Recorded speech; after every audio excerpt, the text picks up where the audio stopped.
There are fears a monster shark measuring more than 5 metres is lurking off North Stradbroke Island in Queensland. Well, no one's seen it. The Bligh government's released photos showing how it mauled another large white pointer. You're looking at what's left of a 3.7 metre white pointer, the predator which became a meal for an even bigger shark, which tore those gaping pieces of flesh from its carcass. The one that that bit the piece out of that one is calculated to be over 5 metres, which is a huge shark. Comme vous venez de le constater les amis, un fait étrange s'est déroulé au large des côtes sud-africaines. Comme vous avez pu le voir également, nous avons retrouvé un grand requin blanc qui présente des morsures tout le long de son corps. Et les spécialistes de la faune locale ainsi que différents spécialistes sont formels.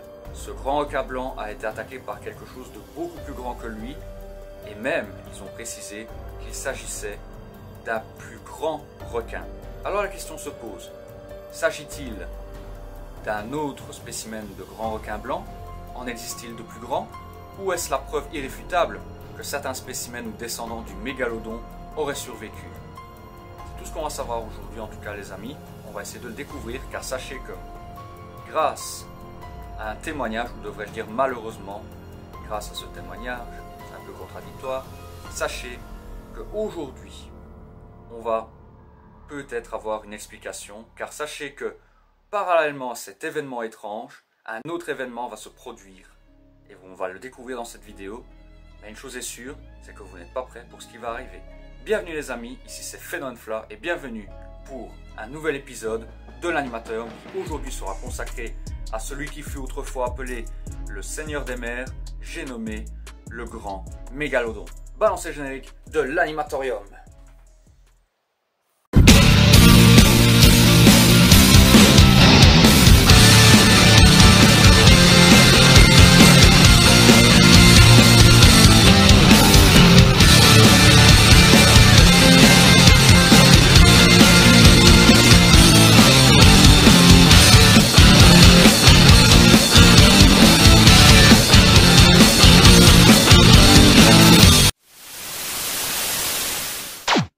Et salut à tous les phénomènes, ici c'est Phénonfla. Alors j'espère que vous allez bien et que vous pétez la forme, en tout cas moi ça super. Et aujourd'hui, comme vous avez pu le comprendre par l'intro, on va se retrouver pour une nouvelle enquête. Et aujourd'hui, nous allons mettre à l'honneur celui qui fut appelé autrefois le Seigneur des mers et des océans, j'ai nommé le Grand Mégalodon. Alors les amis, sachez que pas très loin, juste là, j'ai pu trouver une vidéo qui tenterait à croire que le Mégalodon, ou en tout cas certains grands requins qui étaient supposés être disparus, pourrait peut-être encore exister. Alors le tout est de savoir, est-ce que c'est vrai ou pas? On va le découvrir dès aujourd'hui les amis en analysant cette nouvelle vidéo dans le cadre de la saison 2 de l'Animatorium. Alors bien évidemment, avant que je ne commence d'analyser, comme d'habitude n'oubliez pas de me montrer que vous aimez la série avec votre plus beau pouce bleu en dessous de cette vidéo, de vous abonner pour ne pas louper mes prochaines sorties vidéo et d'activer la petite cloche pour être averti en temps et en heure. Et se fait tout ça, gros big up à vous, merci les amis, ça me soutient énormément, merci du fond du cœur. Et du coup, trêve de blabla, c'est parti pour découvrir déjà cette nouvelle histoire et surtout essayer de voir un petit peu plus clair sur la potentielle survie du mégalodon. Bon, du coup les amis, on se retrouve avec la vidéo, ou devrais-je plutôt dire le témoignage que l'on va analyser et voir un petit peu si c'est vrai ou non, ou si c'est potentiellement vrai ou pas. Dans tous les cas les amis, on n'émet pas de jugement, on donne juste des hypothèses et on essaie de comprendre un petit peu ce qui est vrai ou faux. N'oubliez pas, l'animateur, c'est fait pour ça. D'ailleurs, bien évidemment les amis, après mon analyse, n'hésitez pas non plus à mettre le vôtre, votre avis en tout cas, ou votre analyse dans les commentaires, c'est super intéressant. Et puis bah, comme ça, on peut en débattre tous ensemble. Voilà. Dans tous les cas les amis, je vous explique l'histoire qu'on va analyser aujourd'hui. Alors sachez qu'ici, on va voir des vacanciers, en tout cas des amis, qui décident de partir en vacances en Australie, faire de la pêche en pleine mer. Et vous allez voir que malheureusement, ce qui devait être un voyage tranquille pépère, un bon moment entre amis, va tourner vite au drame. Enfin bref, je vous en dis pas plus. On va analyser déjà la première partie du témoignage, qui est une vidéo les montrant tout heureux. Comme ça, vous avez la mise en contexte. On va déjà analyser ce qui se passe, l'environnement, voir si on aperçoit déjà quelque chose. Et puis après, on analysera le fait en tant que tel. Du coup, c'est parti, on analyse la première partie qui est, on va dire, enfin qui est là pour planter le décor.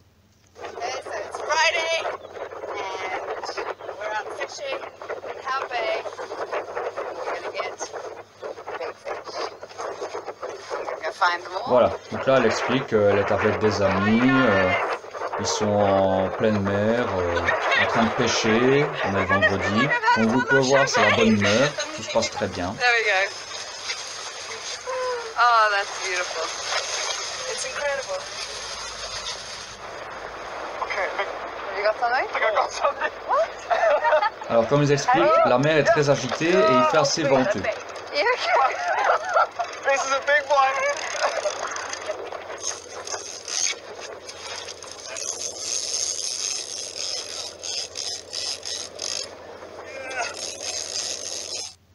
Voilà, donc ça c'est la première partie. Donc comme vous pouvez le voir, pour le moment tout se passe très très bien.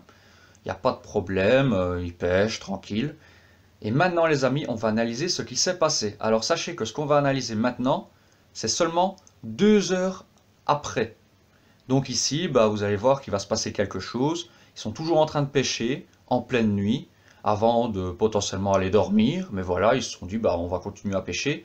Et vous allez voir que malheureusement, ça sera leur dernière nuit. C'est parti pour l'analyse du fait en tant que tel. Je ne vais rien dire, mais en tout cas, je vous reprendrai après pour l'analyse.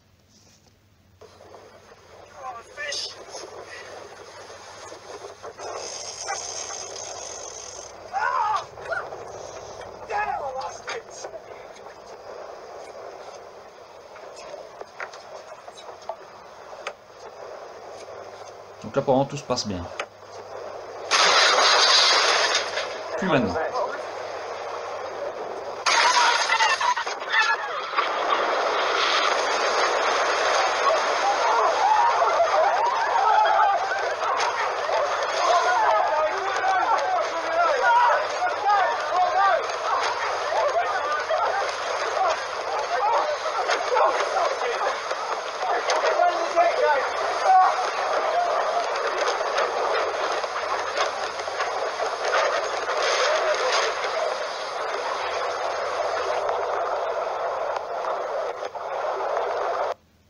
Voilà. Et donc du coup, la vidéo s'arrête là. Et malheureusement, nous n'en saurons pas plus. Du coup, les amis, vous vous demandez sûrement, qu'est-ce qui a bien pu se passer ensuite? Eh bien, je vous expliquais un petit peu. Donc ici, on a pu voir déjà qu'ils ont heurté quelque chose, ou quelque chose les a heurtés. Et le bateau, qui était comme ceci, bien plat, je vais me le montrer avec une petite camionnette, tiens. Je sais que ça n'a aucun rapport, mais pourquoi pas tant de gelée sur moi. Donc au départ, le bateau, il est bien droit. Et puis tout d'un coup, il se fait heurter par quelque chose. Et carrément, il finit comme ceci, sur le côté. Et du coup, comme ils sont sur le côté, tous les gens qui étaient sur le pont, évidemment, ils sont attirés vers le bas, centre de gravité, je vous apprends rien. Ils tombent à la mer. Alors maintenant, le tout est de savoir, les amis, pourquoi est-ce qu'on parle de mégalodon? Parce que là, vous allez me dire, on n'a rien vu. C'est peut-être juste qu'ils ont heurté un rocher, ce que je pensais aussi. Et d'ailleurs, je me demande si c'est quand même pas ça. Mais ils auraient bien et bien heurté quelque chose, ou quelque chose les a heurtés. Et suite à ça, le bateau a basculé et ils sont retrouvés dans la mer. Et malheureusement, on ne sait pas après ce qui s'est passé. Alors les amis, du coup, sachez que j'ai enquêté un petit peu plus loin et j'ai trouvé une potentielle réponse, enfin une réponse plutôt, parce qu'on peut clairement parler d'une réponse. Sachez que j'ai enquêté, parce que c'est une histoire 100% réelle, sachez-le. Eh bien, sachez que j'ai enquêté et on a retrouvé le bateau qui était... Enfin bref, on a retrouvé le bateau et je vais vous laisser regarder ce qui s'est passé. En tout cas, vous allez comprendre tout de suite de quoi je voulais parler. Mais en tout cas, on a retrouvé le bateau quelques temps plus tard au fond de la mer et vous allez comprendre en fait ce qui s'est passé. Du coup, c'est parti, on analyse. A day of deep sea fishing on a charter vessel turned into terror on the high seas off the coast of Cape Town. Voilà, donc là on est à Cape Town, au large de l'Australie, d'accord. Our feeling at this time is that a whale breached and inadvertently took the boat down. The operator put the vessel into close proximity of mating whales. Ils ont expliqué comme quoi les autorités ont été mises au courant le lendemain de la disparition du bateau et de l'attaque. Et ici, ils ont commencé à enquêter. Et ils expliquent que leurs corps n'ont jamais été retrouvés, parce qu'ils cherchaient bien évidemment des survivants.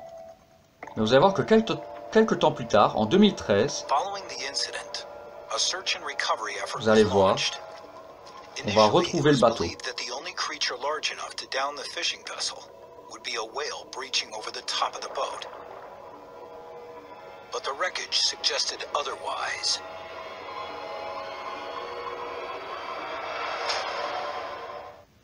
Voilà, et c'est tout ce qu'on aura. Du coup les amis, je vous explique un petit peu ce qui a été raconté ici.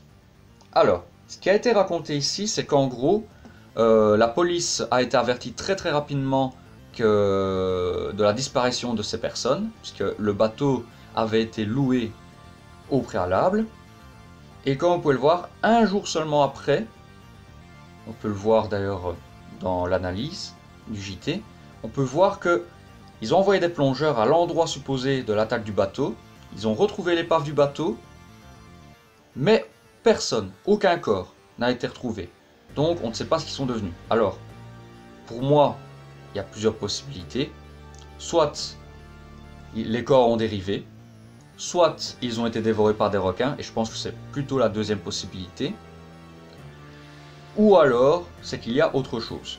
Mais je pencherai plutôt, parce qu'ici on a très peu d'éléments, je pencherai plutôt sur la possibilité que des requins passaient par là et qu'ils se sont repés, tout simplement. Ils les ont dévorés, et puis voilà. Comme ça, vous êtes au courant. Alors, bien évidemment, ils ont aussi parlé d'une autre hypothèse, parce qu'ils ont parlé que cette mer était vraiment très fréquentée par les baleines. Parce qu'il faut savoir que Cape Town, en fait, vous prenez l'Australie, et en fait, Cape Town, c'est vraiment au bord d'océan. Donc, on pourrait même parler d'océan, donc il est possible qu'il soit allé un petit peu trop loin et qu'une baleine ait peut-être accidentellement heurté le bateau et les ait fait tomber. Du coup, maintenant la question est de savoir qu'est-ce qui pourrait être vrai, qu'est-ce qui pourrait être faux. Alors personnellement les amis, je vais vous donner mon opinion dès maintenant. Alors déjà, on va analyser la première vidéo, celle qui était en intro. Alors la première vidéo, eh ben oui, celle-là elle est 100% vraie parce que j'ai analysé, c'est bel et bien un témoignage. Par contre, je fais ça parce que sinon il va y avoir une mise en veille, c'est un peu embêtant. Du coup je disais, est-ce qu'on peut parler d'une potentielle attaque pour la première vidéo, celle de l'intro? Oui. Parce qu'il faut savoir que les requins, ils sont très territoriaux. Donc il est possible que ce soit deux mâles qui se soient croisés et qu'ils étaient tout simplement sur le même... L'un était sur le territoire de l'autre et que ces deux-ci ont décidé d'en découdre et que les combats ont été tellement violents que l'un d'eux, malheureusement, en est mort. Je pense que c'est plutôt cette possibilité-là, parce qu'il faut savoir que les requins, entre eux, ils sont très agressifs. Je pense que c'est plutôt cette hypothèse-là. Donc, de là à parler d'un mégalodon, moi, j'y crois pas trop. Surtout qu'on a très peu d'éléments, encore une fois, qui pourraient prouver ça. Surtout que, bon, un mégalodon, si on compare la taille de la mâchoire d'un mégalodon, que d'ailleurs j'avais déjà analysé dans une vidéo, je vous la mettrai juste au-dessus, un mégalodon quand même, ça a une sacrée mâchoire, et je pense que s'il l'ouvrait largement, je pense que déjà il aurait déchiqueté la moitié du mégalodon et qu'on n'aurait rien retrouvé, parce que vraiment il l'aurait achevé clair et net, parce que déjà un mégalodon, un être humain, il l'avale sans même le mâcher, donc pour vous dire, un mégalodon... par rapport à un requin blanc, l'histoire est vite réglée. Donc pour moi, je pense plutôt à un combat entre deux requins mâles qui étaient sur le même territoire, et malheureusement l'un d'eux en est mort, et il a dérivé, et s'est retrouvé le long de la mer, enfin le long de la plage, pardon. Et en tout cas, il a été amené par les eaux des océans. Ça, c'est pour la première vidéo. Maintenant, la deuxième vidéo, les amis, alors, cette vidéo est 100% réelle également. Donc il n'y a pas de trucage, rien du tout, sinon on l'aurait compris. Alors par contre, il y a une pseudo-incohérence quelque part que je vais réanalyser au cas où, parce que je soupçonne que quelqu'un qui a posté cette vidéo sur les réseaux sociaux a voulu créer une histoire spéciale. Donc je vais réécouter la première vidéo et après je vous donne mon avis. Parce que la première vidéo, j'ai cru entendre quelque chose de bizarre.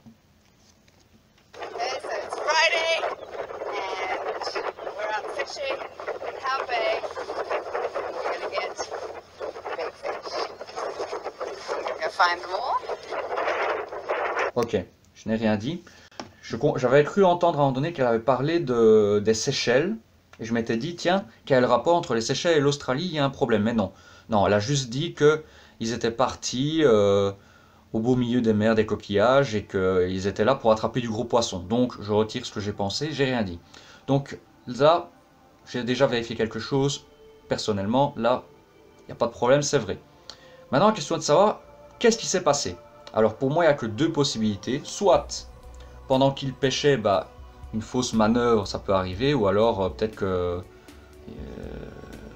qu'ils n'ont pas fait assez attention. Peut-être que pour moi, le bateau a heurté un rocher, qui était peut-être là, parce qu'il faut dire qu'il faisait extrêmement sombre, et que ce bateau s'est renversé, et voilà, ça s'arrête là, juste un accident qui malheureusement arrive plus fréquemment qu'on ne le pense. Ou alors l'autre possibilité que l'agent de police a expliqué dans la dernière vidéo, c'est que comme c'est une mer, ou en tout cas une partie très fréquentée par les baleines, peut-être qu'une baleine qui passait par là les a heurtés et les a fait basculer. Alors maintenant, une baleine, là aussi je suis assez sceptique, c'est possible, je ne dis pas que c'est impossible, mais une baleine qui aurait heurté 2 fois volontairement un bateau, ça fait beaucoup. Une fois peut-être, 2, ça me semble un peu beaucoup, parce que dans la vidéo, je ne sais pas si vous avez entendu, vous pourrez la repasser, on entend 2 impacts. Donc ça veut dire que la chose a heurté 2 fois le bateau. Donc soit c'était volontaire, et que c'était encore une fois une histoire de territoire, et que la baleine n'était pas contente, ou alors qu'elle a cru que c'était un danger et qu'elle s'est défendue. Ça c'est une possibilité, parce que surtout par rapport aux femelles, les femelles, elles sont très protectrices envers leurs baleineaux, donc peut-être qu'elle a cru que c'était un danger et qu'elle l'a repoussé. Mais bon, venant d'une baleine, ça m'étonne quand même, parce que c'est pas un animal réputé pour être agressif. Donc pour moi, je pense que de là à parler d'un mégalodon, non. En revanche, les corps qui n'ont pas été découverts, pour moi, c'est l'œuvre des requins qui ont dévoré les corps. Je pense que c'est plutôt ça, ou alors les corps ont tout simplement dérivé. Je pense qu'il n'y a pas d'autres explications possibles.